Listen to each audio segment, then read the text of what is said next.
Saya menyebut itu semua bukan sebagai evaluasi terhadap seseorang atau sejumlah orang, tapi saya menggambarkan faktanya aja. Masih ada kedunguan, masih ada Basar dungu, ada Basar cerdas juga. Jadi itu bukan evaluasi, itu deskripsi aja.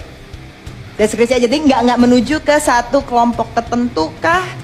Setelah ada reaksi baru saya paham, oh itu yang dimaksud. Bahkan saya paham setelah mereka Bang bereaksi. Ruhut juga waktu terakhir Bang Rocky kesini masih perdebatannya sengit banget waktu itu Bang. Rocky ini sahabat saya dari zaman Jepang. Rocky. Padahal dia orang Belanda. Oke. Rocky selalu menunjukkan keindependenannya. Kau nggak independen. Aku memihak kepada salah satu calon, kau salah satu calon. Salah? Salah atau nggak? Tidak salah. Tapi setelah taunya yang menang calon aku, bukan salah. Kau makin galak. Gini ya, saudara Ruhut ini dia mampu untuk menghidupkan kedunguannya dengan mengumpulkan fakta-fakta yang tidak berhubungan itu. Keluar lagi Bang dungunya nih Bang. Ya, saya beroposisi pada Jokowi. Prabowo beroposisi pada Jokowi pada waktu itu.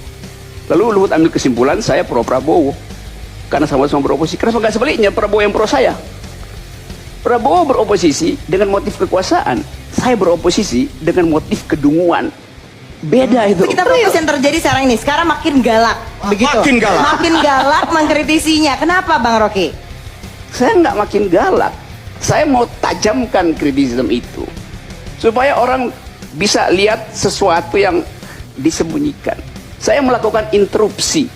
Politik itu adalah interupsi supaya ada ruang untuk menghasilkan argumentasi. Saya interupsi, orang bilang kritik, bukan. Itu menginterupsi kemapanan, menginterupsi kedunguan. Itu yang saya lakukan. Sultan, Pasti harus semakin tajam interupsi itu tuh. udah sesuai SOP dalam bermedia sosial belum nih? Kalau Bang Rocky. Kalau kemudian kedunguan yang terus diucapkan, apa Bang alat ukurnya dan cara deteksinya? Gampang sekali. Logical fallacies itu setiap kali presiden bicara ada ketidakruntunan logika. Setiap kali menteri bicara ada begituan, ketua partai, itu yang saya kritik. Saya nggak kritik orangnya, saya kritik nalarnya, reasoningnya. Itu. Jadi dari awal saya terangkan itu, yuk nggak bisa. Itu namanya fallacies tuh. Seberapa jauh Bang Rocky ini bisa mengaku tetap independen, imparsial? Yes. Padahal kita membutuhkan orang-orang yang imparsial. Jadi dia mengkritik kepada memang orang yang patut dikritik. Saya terangkan ya. Independen artinya berdiri di kaki sendiri, bukan netral. Kalau Anda netral, disuruh netral, Anda tidak independen. Saya memilih independen karena kehendak saya. Kan itu poinnya kan. Jadi independen artinya jangan berpihak. Oh itu bodoh namanya. Jangan berpihak artinya dia diperintahkan untuk jangan berpihak. Independen nggak dia? Coba, kau saya jawab, Ruhut. Oke, Buka Google aja. Saya mungkin tajamkan sedikit ya. Apakah Bang Rocky bisa bersikap kritis, katakanlah saya sebut namanya saja, Pak AHY, Pak SBY, apakah bisa melakukan kritis yang sama kalau mereka punya kekuasaan dan memang Apalagi kalau belum punya aja saya udah kritik gitu. SBY itu teman diskusi saya dan saya kritik terus itu. Sama juga AHY. Kan ada kesetaraan argumentasi itu. Kan itu soalnya kan. Ada yang bertanya-tanya, Bang Rocky ini katanya intelektual, tapi sentimen yang dikedepankan terus benci-benci Jokowi. Gimana itu Bang? Saya nggak pernah benci Jokowi, saya nggak ada urusan pribadi. Benci itu urusan pribadi. Orang yang membenci itu mentalnya rusak. Orang yang membenci saya juga mentalnya rusak loh. Bang rusak Bang. Karena politik itu argumentasi, bukan sentimen. Produce argumen, kendalikan sentimen. Itu rumus politik. Iya, saya terus terang Jadi kepikiran ya karena dungunya ya.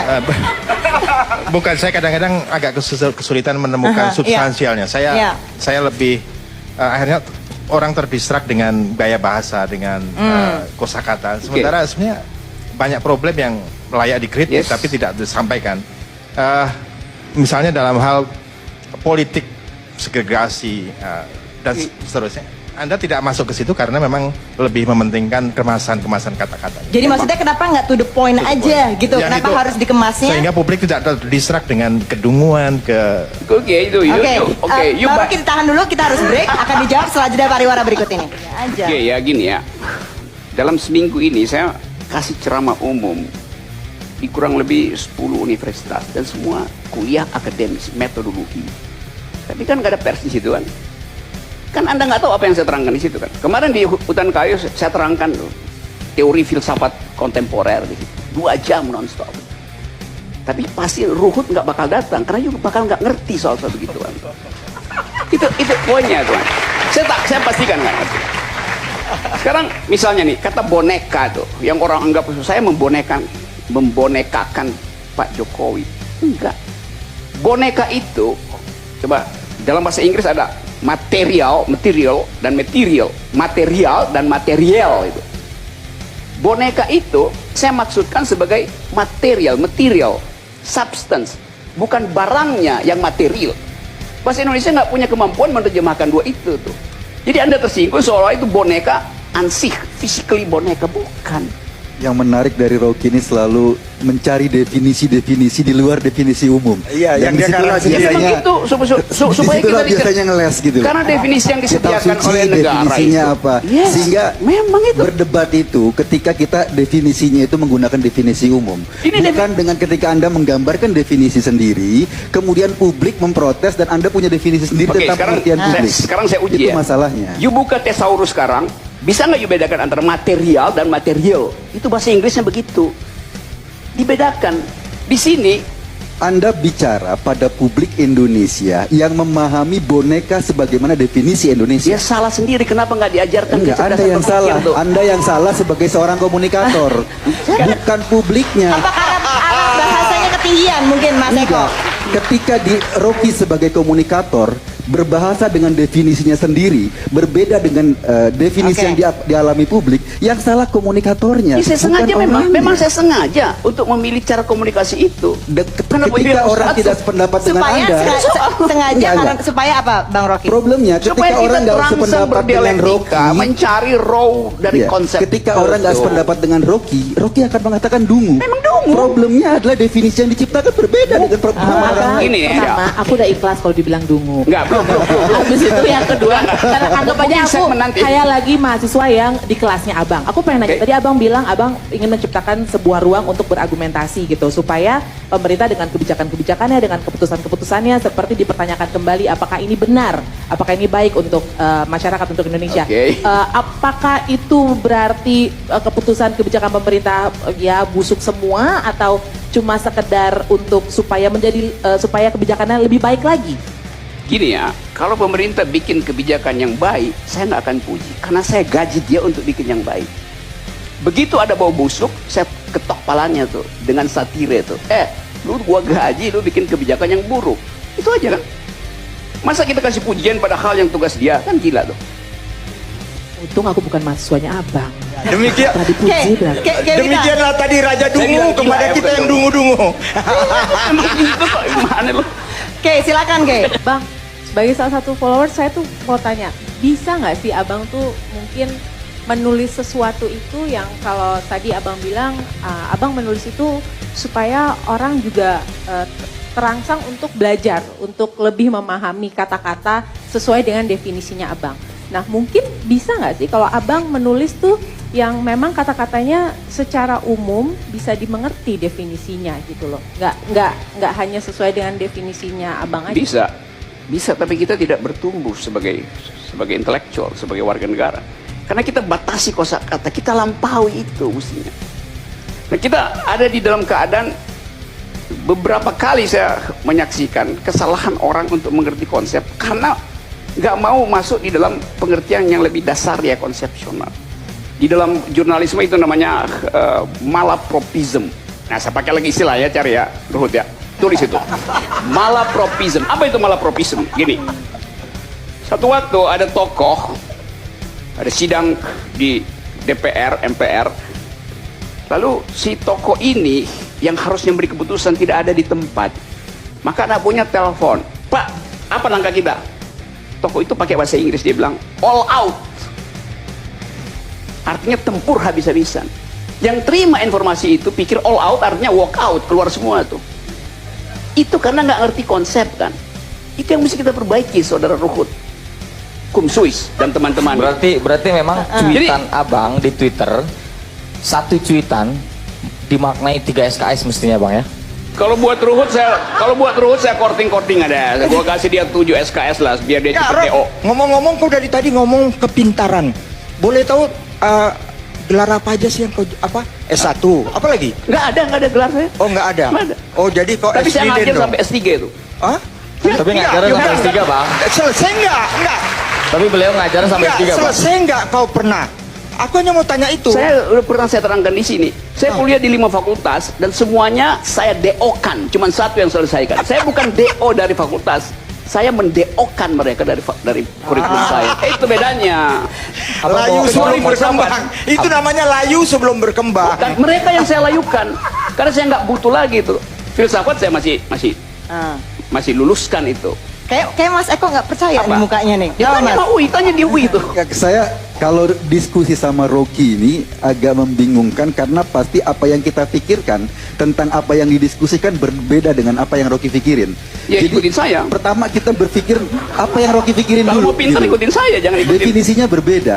Kalau definisinya berbeda sehingga orang berpersepsi lain, sebetulnya bukan orangnya yang bodoh. Jadi Rocky tidak berhak untuk mengatakan orang dungu hanya karena persepsi Rocky tentang sesuatu Gini definisinya ya. berbeda dengan orang lain. Kalau orang itu saya anggap memang tidak layak untuk mengerti satu konsep, saya bantuin. Tapi kalau sekualitas kalian itu, terutama Ruhut, yang seharusnya paham istilah-istilah dasar itu nggak ngerti, apa yang saya mau sebut itu? Pinter? Nggak mungkin. Setengah pinter? Nggak mungkin. Seperempat pinter? Nggak mungkin. Ya dungu. Nah, gimana Mas Eko? Nggak mungkin setengah, nggak mungkin seperempat. Iya, saya kan udah katakan. Kita ini semua termasuk yang menonton, yang mendengar orang dungu. Karena yang lagi ngomong Raja Dungu. Iya, memang. Sakit hati nggak Bang kalau dibilang Raja Dungu? Saya tuh nggak pernah sakit hati pada urusan publik. Bahkan kalau Ruhut bilang nanti ada orang, saya minta maaf terhadap fitnah segala macam. Saya bilang, saya nggak anggap itu fitnah. Saya anggap itu kedunguan. Kedunguan nggak perlu dimaafkan karena itu melekat di kepalanya. Jadi perbaiki di kepala. Mas Budi? Ya, saya akan biar imbang ya. Tadi saya udah bertanya kepada Denny Siregar sebelumnya. Oke. Saya ingin bertanya kepada Bang Ruhut, Bang Rocky juga tentang sumber informasi. Saya akan sebut saja dalam kasus Ratna Sarumpait. Gimana mengukur sebuah informasi diverifikasi dan kemudian berpendapat Disebarluaskan gitu disebarluaskan. informasinya. Oke, saya terangkan sejernih-jernihnya supaya publik ngerti kedudukan itu. Waktu kasus Ratna Sarumpait, masuklah ke saya gambar-gambar itu. Masuk ke saya. Tetapi bukan saya buka. Karena saya ada di atas gunung Elbrus waktu itu. Ketinggian 5.600, suhu minus 20, angin 80 km per jam. Kalau Ruhut ada di situ, jadi botak dia kena angin itu tuh. Jadi waktu dipersoalkan, Dendam deh, dendam. bukan, ini contoh aja. Waktu dipersoalkan di Polri, saya bilang, Polri-nya bilang, Anda terima? Memang saya terima. Berarti Anda ikutnya? Bukan, saya terima tapi tidak saya buka. Kenapa? Saya ganti SIM card Rusia. Dan di Rusia itu sangat terbatas, nggak kayak Indonesia, SIM cardnya segitu aja. Saya masuk ke Indonesia, saya buka, baru dia masuk gambar-gambar itu. Jadi bukan saya nyebarin.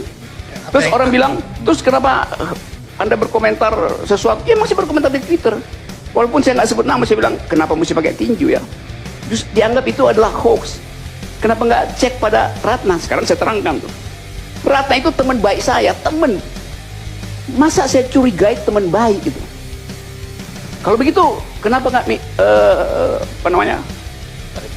repertum, visum et repertum? Ngapain saya minta hakim buat bikin visum et repertum untuk sesuatu yang saya anggap oke? Kalau dia berbohong, ya itu problem moral dia berbohong tuh. Jadi nggak ada urusan dengan saya. Yang ingin saya tanyakan adalah, Yes. jadi apa bedanya Bang Rocky ini dengan buzzer yang selalu dikritik oleh setiap hari? Jadi mungkin langsung aja to the point. Gimana? Apa bedanya Bang Rocky sama Bang Denny Siregar gitu misalnya? Iya, dalam hal mengelola informasi kemudian mengomentari Ya. dengan sangat Siapa cepat. tuh Denny Siregar? Saya nggak tahu, ya nggak kenal, nggak pernah. Dia saya nggak tahu, sama sekali saya nggak tahu. Oke. Serius, saya tidak kenal. Atau dengan buzzer secara Saya keseluruhan. tidak Ya. kenal bahasa tubuhnya, bahkan bahasa otaknya pun saya nggak tahu. Kalau gitu apa bedanya Bang Rocky? Saya memverifikasi sesuatu yang tidak bersifat persahabatan. Kalau sahabat juga nggak perlu verifikasi. Kalau dia bohong, berarti dia bukan sahabat artinya. Kenapa saya mesti verifikasi? Sahabat saya bilang besok mau hujan, ternyata enggak, ya lu bohongi gue. Masa gue mesti verifikasi pernyataan seorang sahabat itu? You nggak Tapi verifikasi. problemnya Bang, itu bukan cuma hubungan sahabat. Ini peristiwa politik, ini Iya, peristiwa publik. itu jadi peristiwa- Seperti yang Anda Gini. katakan tadi, bahwa soal publik itu harus dengan rasional. Kapan itu jadi soal publik? Gitu loh. Ya ini Ketika peristiwa Ratna mengaku publik. bahwa dia berbohong. Sorry, saya ingin mengatakan bahwa Anda tahu ketika isu Ratna itu keluar, dia akan menjadi peristiwa publik. Siapa yang tahu? Nggak tahu berarti. Saya ada di atas gunung, saya nggak tahu itu. Saya Baik. cuma bagaimana yuk? Oke. Tapi Oh, gini, saya Bang, sebut ada dulu satu. 2 kali ya, Oke, Pak. ditahan dulu. Saya kebetulan lawyer papan atas, jadi jangan kau ajari ikan berenang. Ngomong aja. Ayo gitu. silakan, Oke. ngomong aja. Oke. Ada lawyer paling tinggi di dalam taraf intelektual namanya Richard Posner. Dia menulis buku tentang Economic Analysis of Law, jadi acuan seluruh dunia, 13 kali terbit, dan dia adalah hakim agung di Amerika Serikat. Itu diucapkan juga oleh beliau. Jadi kalau Anda nggak ngerti Richard Posner, Anda bilang Anda lawyer papan atas, bagi Richard Posner Anda itu papan yang paling dangkal itu. Anak saya umur 14 tahun, bacaannya lebih hebat dari kau. Oke. Ya Rocky. Ya, bagus. Jadi nggak usah bangga Ya, kau. karena itu, saya bangga Siapa anak-anak. kau? Benar. Ini ada ngaca. Ngaca ya. Biar pintar kau Rocky. Kau nggak pernah ngaca, jadi ngomong nggak sembarangan saja. Ya, ini caranya. Makasih Rocky. Ini Ini kan tadi bukan soal pribadi. Ini bukan soal pribadi, di sini kita nggak, tapi pengennya nih kenapa nih dia justru nggak nyambung gitu kalau ngomongnya sama kita kan. Enggak, Ada jangan juga diedit. San, Sultan. Iya, kita harus berlari lah Bang, jangan persoalan-persoalan pribadi. Karena begitu Bang, yang saya khawatirkan justru ada cara yang dipakai oleh banyak intelektual kemudian. Gini ya, saya nangkap itu poinnya itu. Oke. Di Prancis diajarkan tentang reasoning, logical fallacies dari umur SMP. Sehingga dia bisa berbantah-bantahan dengan anggota MPR ini. Bukan Nah, saya ingin serang-serangan lihat pribadi, itu. bukan serang-serangan pribadi ya Bang. Bukan Ya? serang pribadi. Jadi sistem pendidikan kita mau menghindari ketajaman argumentasi. Seolah-olah menganggap kalau tajam argumentasi itu tidak sopan. Sekarang saya terangkan. Sopan santun itu adalah bahasa tubuh. Pikiran tidak merupakan sopan santun. Pikiran yang disopan santunkan dalam politik itu artinya kemunafikan. Mas Budi, langsung aja Mas. Iya. Singkat. Pertama, Pak Rocky sekarang menjadi idola baru di kelompok yang bahkan di kelompok-kelompok agama. Di warganet lah, in general. Sama-sama bahaya dengan politik rezim, politik buzzer yang sangat yang Anda anggap berbahaya juga. Nah ini tadi sekali lagi saya bedanya di mana gitu. Sekarang Anda menikmati menjadi selebriti di kelompok-kelompok yang Oke, saya terangkan. Saya tidak nikmati. Posisi saya terhadap pluralisme, terhadap religi nggak berubah. Saya kan ceramah di Ngeruki, di sarang yang disebut sarang teroris segala macam tuh. Dia bertengkar dengan saya dengan argumen. Bahkan teman-teman Anda semua yang liberal itu yang sekarang bertengkar dengan sentimen. Jadi framing itu memperlihatkan bahwa kita sebetulnya menginginkan segregasi itu terjadi karena agama. Enggak, saya ingin pisahkan bukan orang suci dan orang kafir. Saya ingin pisahkan orang dungu dan orang yang berpikir. Oke, kalau gitu sekarang pertanyaan terakhir sebelum epilog nih. Bang Rocky nih kalau saya lihat di tweetnya itu masih juga nyebut bong. Kan udah lewat kita pemilu, udah selesai. Oke, udah lewat. Pemilunya udah lewat. Bahkan presiden udah bilang jangan sebut lagi kampret segala macam cebong. Tapi faktanya masih ada. Bong itu adalah sinonim dari kedunguan. Sinonim dari kedunguan. Iya. Catat itu. Bukan Ya, cebong. itu kan definisi yang Rocky definisikan sendiri kan? Itu definisi yang Anda definisikan sendiri. Saya kan? definisikan itu dan akan dicatat kemudian akan masuk di dalam kamus Indonesia berikut. Kenapa? Ada soal apa?